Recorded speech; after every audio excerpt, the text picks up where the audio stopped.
day wane ni kii c'est le président des Sénégalais loolu nag bokk na ci ñi nga xam ne ni fare nañ ci Pastef gis nañ tey Khadija Mayekor nekk maire Golf Sud bokk ci responsable Pastef yi ñoom daan nañ xam ne taxawal bi ñu taxawal seen siège day wane ne Bassirou Diomaye Faye mi kat mu ngi éloigné wu complètement ci seen parti donc mun nañoo ne xëy na le président Bassirou Diomaye Faye mu ngi teg ay actes comme un vrai président.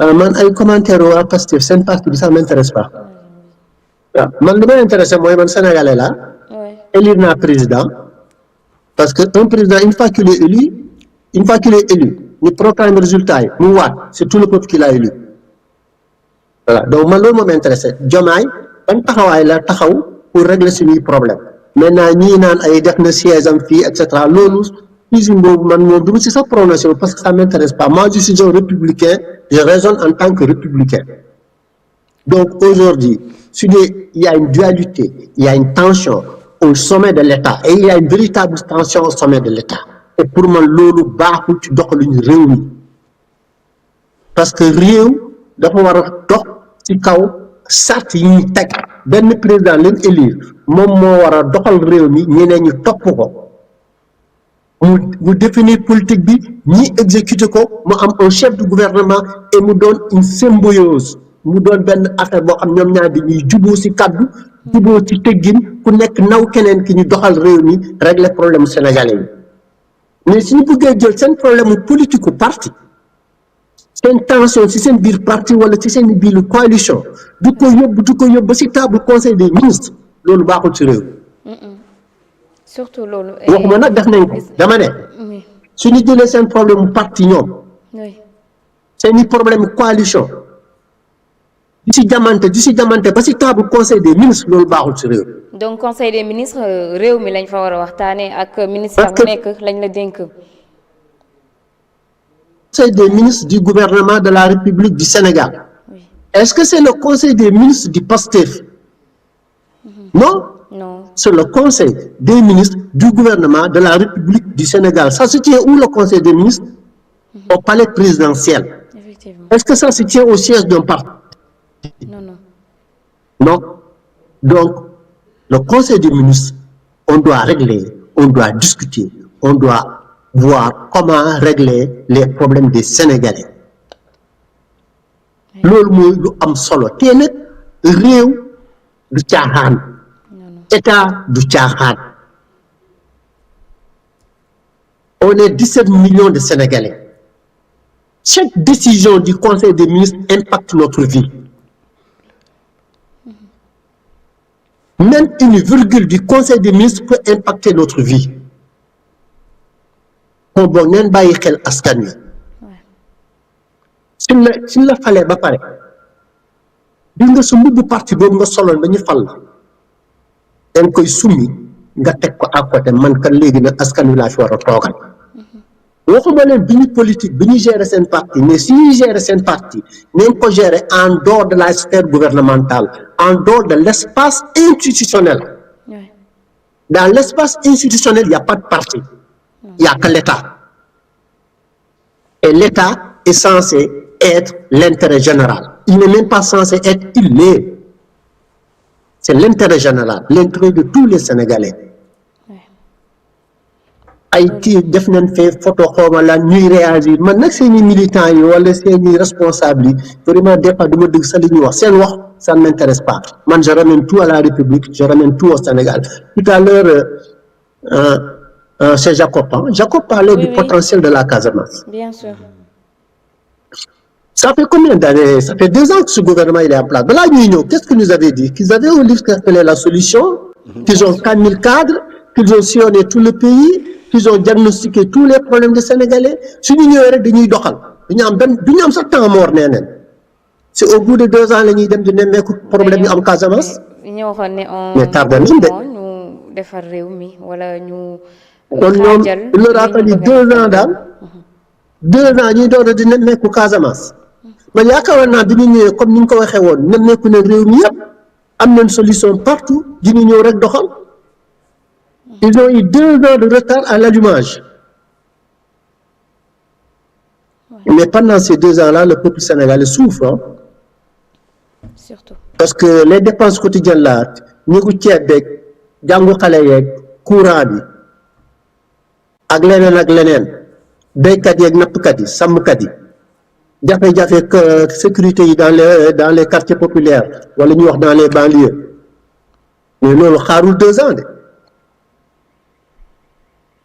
donc pour moi vraiment il est temps que ce gouvernement se mette à l'œuvre et que la politique politicienne sorte de l'espace institutionnel.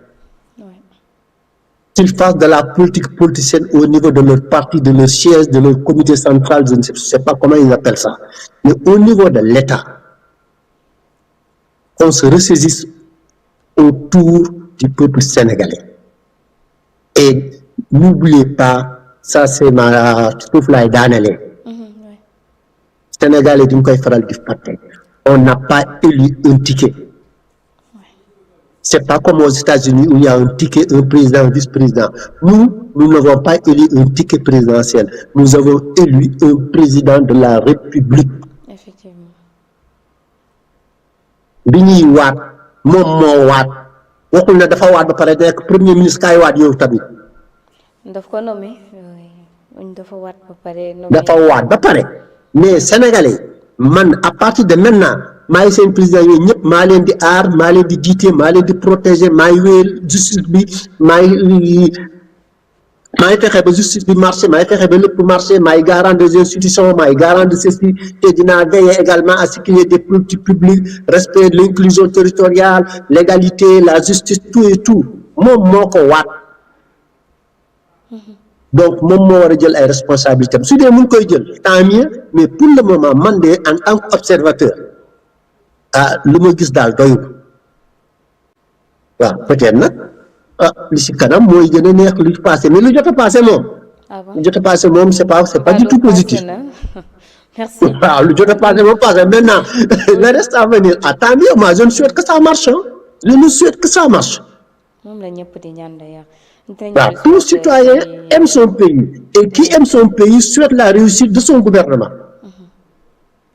Merci. Je pense que tous les Sénégalais souhaitent ça. Oui, effectivement nañ dellu si waat ci yow Jacob biir Pastef coalition Diomaye président xeex bi xuloo bi bari na. ku ci nekk yaa ngi lancé sa morom ay pic moo xam dernièrement gis nañ président Bassirou Diomaye Faye ñu fësal siège coalition Diomaye question bi nga xam ne nii moom la ñuy posé wu ñu faree biir Pastef moo di nee na Diomaye fan la jëlee koppar gi bi mu financé la coalition. ñoom ñoo fi newoon ñoom dañoo jub lekkal ñu xaalisu réew mi jëluñu xaalisu réew mi. jubbanti te def naa ne balaa ngay jub di jubal yow sa jëm bopp.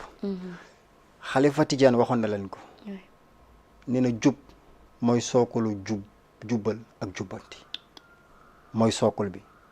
Khalifa Tidiane bi xaw ma kan moo ko seeti woon mu koy wax loolu je pense que bu nekkul le président de l'Assemblée waaw muy le président de la République. jub mooy sookal bi. léegi comme ni ko mon cher Cheikh Tidiane waxee. dañ lay souhaiter réussite mais Cheikh Tidiane ñii fu ñu jëm ak fu ñu jëmee réew mi baaxul fi ñu jëm nii. gars yaa ngi alerté rek économie réew mi fan la toll scandale yi ñu ñuy dégg te ñoom neewoon nañ ñoom ñoo jub. fan lañ ci toll. Azer beeg ONAS bi ak yeneen bari na léegi problème bi se pose léegi nous on les a pas élus. ou les 54% parce que mu ñu demee ba ñu toog ci pouvoir le président de la République et le président de tous les Sénégalais. Mais on les a pas élus pour qu'ils jouent l'amitié au sommet de l'exécutif. Franchement, je suis désolé. Monsieur le président de la République. Donc faluñu ab tandem en quelque sorte. benn ma ne faluñu ab tandem. Voilà di jouer ci bopp réew mi. mais loolu ñu c'est ça que nous avons vendu. Diomaye mooy Sonko mooy Diomaye. Aïda mooy Mimi mooy Aïda. coalition Diomaye mooy Pastef. jusqu'à l'extinction du soleil. ah bon kon gëmuñu ne taqaliko mu ngi waaj a am. taqaliko xam nga man du ma mën a toog foofu parce que man mënoo moo jaay benn mbir. nga jaay ko Sénégalais yëpp xanaa loolu mooy wax ba pare weddiwaat sa bopp. jaay Sénégalais yëpp benn mbir la diwo Diomaye mooy Sonko mooy Diomaye nga ñëw bu ci biir dañuy wax naan non kenn ki la kenn ki moo doxul ya ñaar ñoom ñaar ñëppay doxal 6 mooy 9. parce que loolu lañ leen élire ci base yooyu ngeen jaay Sénégalais yi pour moi c'est que des tactiques politiques te ñun on n'est pas dans ça li ñu jaay yoon ba gars yi jënd ko continuer leen loolu ngeen continuer loolu ak Sénégalais yi parce que am na feneen ak feneen fuñ leen di xaaree léegi bu fekkee ñoom dañoo am problème ay yéen mais na Ousmane Sonko génn wax ni nekkatuma Diomaye carrément mais pas nekkul ni ay maire de golf ñooy taxaw fee di wax naan ay naka lañ ko nekk définiru na ku nekk xam sa wax fii sa taxawaay. fii sa taxawaay ñoom ñëpp benn taxawaay bi la amul taxawaay fee amul taxawaay fii les maires élus par Pastef n'est-ce pas les DG les